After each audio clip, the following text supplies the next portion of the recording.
Hey everyone, welcome to Lesson 5 on our Gifted course, and we're going to talk about stewardship. I want to read 1 Corinthians chapter 4, verse 1. Paul said, "Let a man so consider us as servants of Christ and stewards." Stewards of what? We're going to find out in a moment what he's a steward of, but let's talk about this word. This is not a word that we use very much in our society today, so let's get the dictionary and the Greek definition.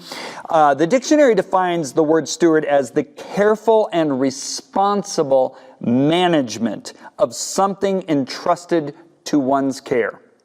The Greek dictionary, I'm not going to even try to pronounce this Greek word, but you'll see it on your screen. One who has the authority and responsibility for something. One who is in charge of. One who is responsible for. Administrator or manager. Manager is a good word. So there are three clear aspects of a steward. Number one, oversees what belongs to another. So I am responsible for what somebody else owns. Number two, carries authority to manage what he has been entrusted. And number three, is responsible.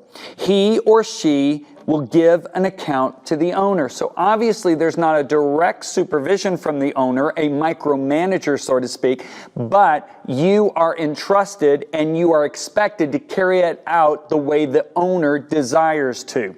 All right, what would be an example? A financial planner. At our ministry, we have a small fund in which, each employee, we're taking care of them for their retirement. We have a financial manager who manages the investments for these funds that we give to our full-time employees. I, as an employee of Messenger International, I hardly ever go to that financial manager and say, well, which stock account are you investing in, or what annuity, or what government fund? I really don't care about it. I know he's got 40 years of experience, and I trust him with it. So if you look at the Bible, you've got Joseph in the Bible. Joseph started out as a slave, a household slave. But Potiphar saw that he was a very wise man. The wisdom of God was on his life. And Potiphar made him manager over his entire household. And the Bible says Potiphar didn't know anything that was going on in his house except other than what he would eat and his time to sleep. So Joseph, he trusted him. He made him a steward. And he handled what belonged to Potiphar in a way that he knew would be beneficial for Potiphar. So let's now talk about what Paul is specifically speaking about when he says, let a man consider us as servants of Christ and stewards. Let's finish the verse.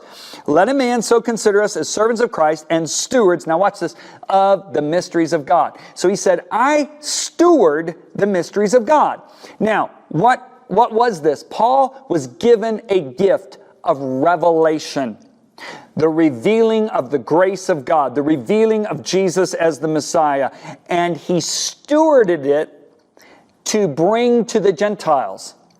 He was responsible. So I want you to think about him stewarding this gift like Joseph stewarded Potiphar's belongings, like a financial planner would steward the finances of somebody without them micromanaging it. So this is the thing. God has given you a gift and he says, you're a steward of my ability.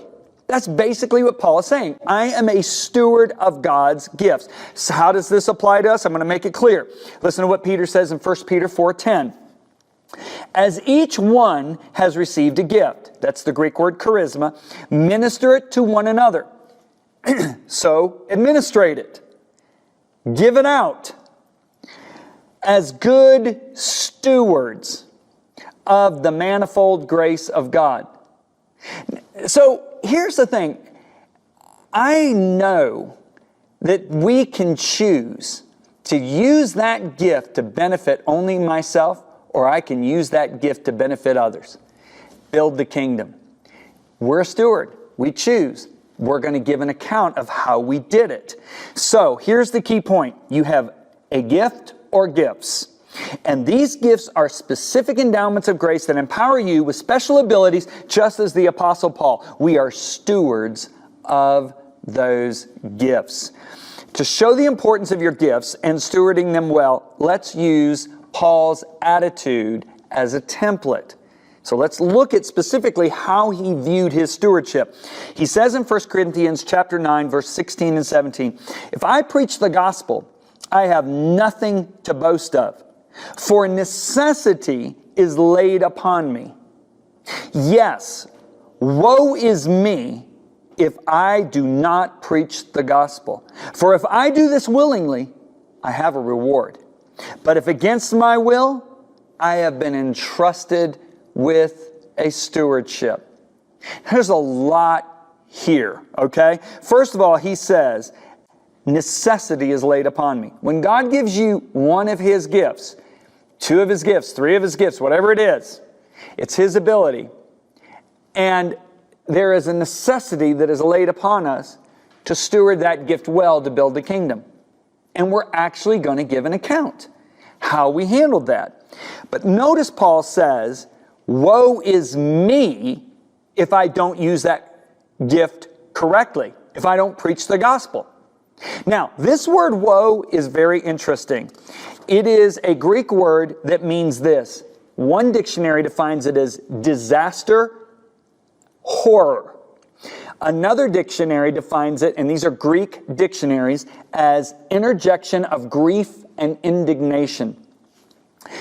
Each occurrence of this word in the New Testament implies a very serious, terrifying judgment. Okay? I know, I might be scaring you right now. I'm not trying to, but I am saying I would like to see a healthy fear of God in us. Today we so emphasize that we are children of God. Sometimes we overemphasize it to the neglect of what we're called to do. See, remember Ephesians 2, 8, 9, and 10. You are saved by grace to be a child of God, but you're equally empowered by that same grace to do something. You got to get it in your psyche, in your paradigm. Just as much as you are called to be a child of God, equally as much you are called to do something. And that doing something, you are responsible for the obedience to it. In other words, if you neglect, let me give you an example.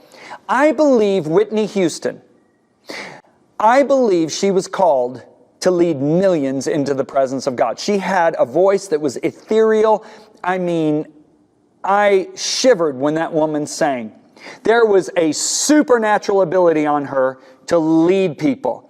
But the question is, did she use it to build the kingdom, or did she use it for other purposes? I'm not here to judge Whitney. I'm not her judge. But I am saying, what will be the story of how she used her gift at the judgment seat? And maybe I'll talk more about that in the next lesson. So this is the thing we've got to understand. God doesn't micromanage us. He gives us this gift and says, now it's up to you to find out my heart's desire and how to use this gift. There is a seeking involved, and this is something we're going to talk about in a future lesson. With my own personal example, I look at when God spoke to me, I will never forget. I can close my eyes and see where I was. It was like 6 o'clock in the morning. Lisa and I had a pretty old car at the time. I could close my eyes and I could see that car. I was walking around in a circle near that car in a remote place, and God said to me, "Son, I want you to write." And I think about just taking that so lightly and thinking, God, you've got the wrong person. I can't write. I can't do this. And I remember what those women said to me 10 months later. They said, "John Bevere, if you don't write what God is giving you to write, He'll give the messages to somebody else, and one day you'll give an account for it." Now I think, what if I wouldn't have written? What if I would have left that gift dormant?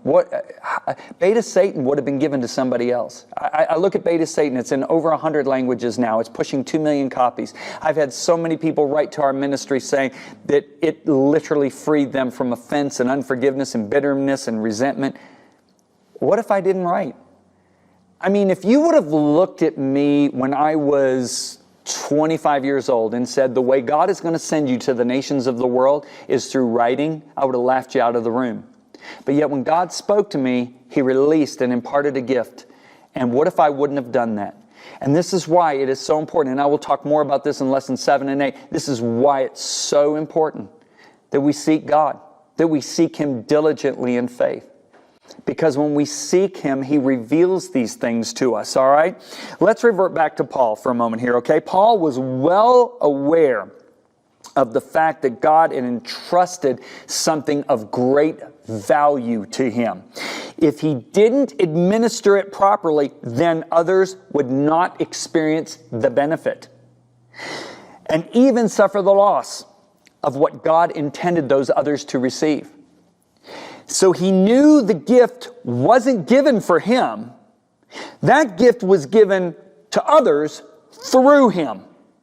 The same is true for you and me. God did not place the gifts on your life for you. My ability to speak, my ability to write isn't for me. It's for you. And when you really understand that, it puts a holy fear in you rather than you thinking, oh, I can speak really well. Look at how good I can speak. You're not going down that path. You realize, whoa. This is really important that I steward this gifting well, because this gifting isn't for me, it's for others. And others will either benefit or others will have a deficit if I'm not faithful to it. I mean, this is why Paul said this. He said, if I do this willingly, I've got a reward.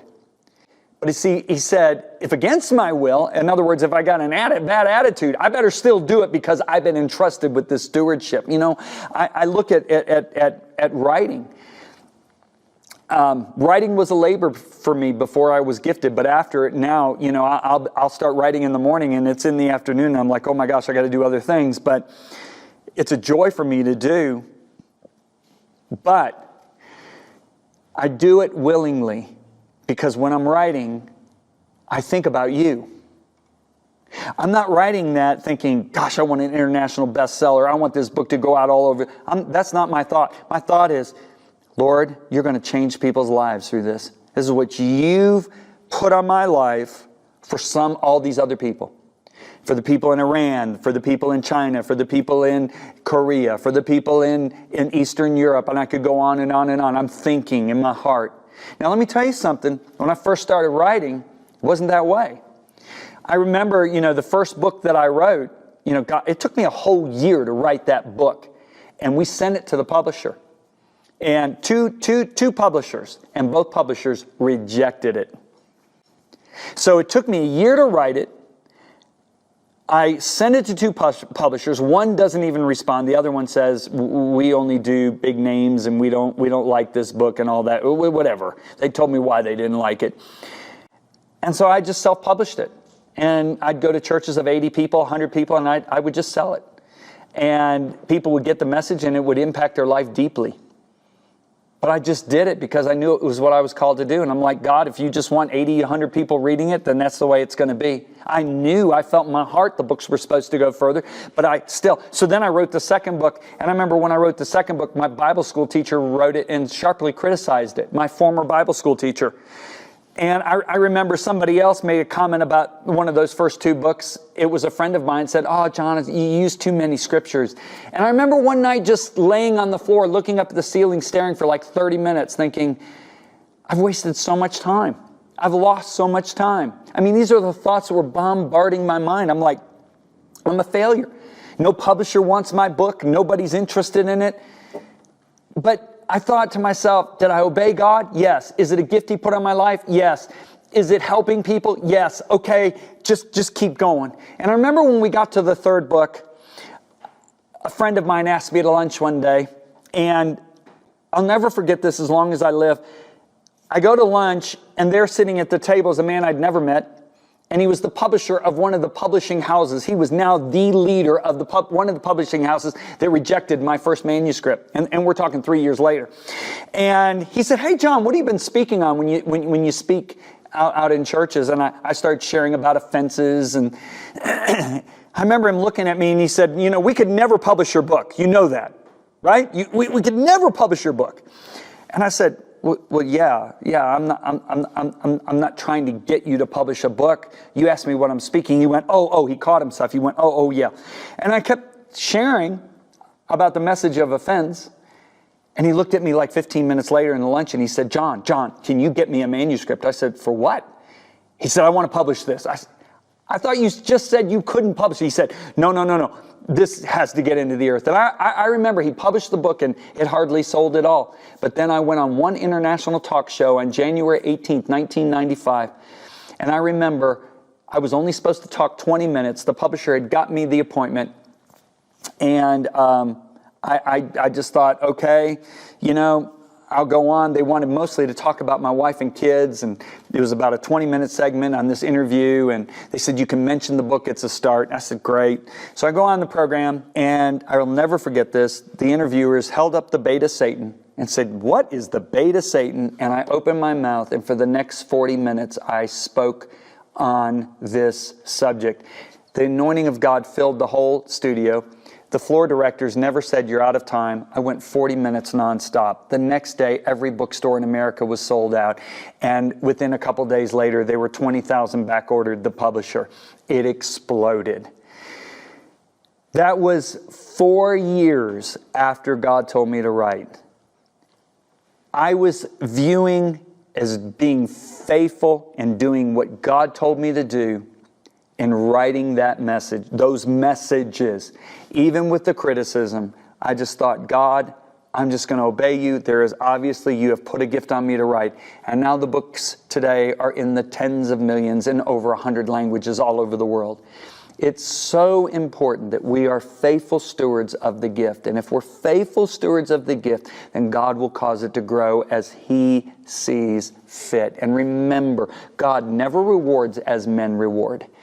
You may reach one person with the gift of God on your life that draws that person into the kingdom or benefits somebody's life that they may affect millions of people. And one day when you stand before Jesus, you will be rewarded greatly as He shows you all the souls you have impacted. And you'll say, I never saw all those people. Oh yeah, you affected that one with the gift I gave you, and that one person affected millions. You have no idea what the grand plan is, the grand scheme of things that God has orchestrated.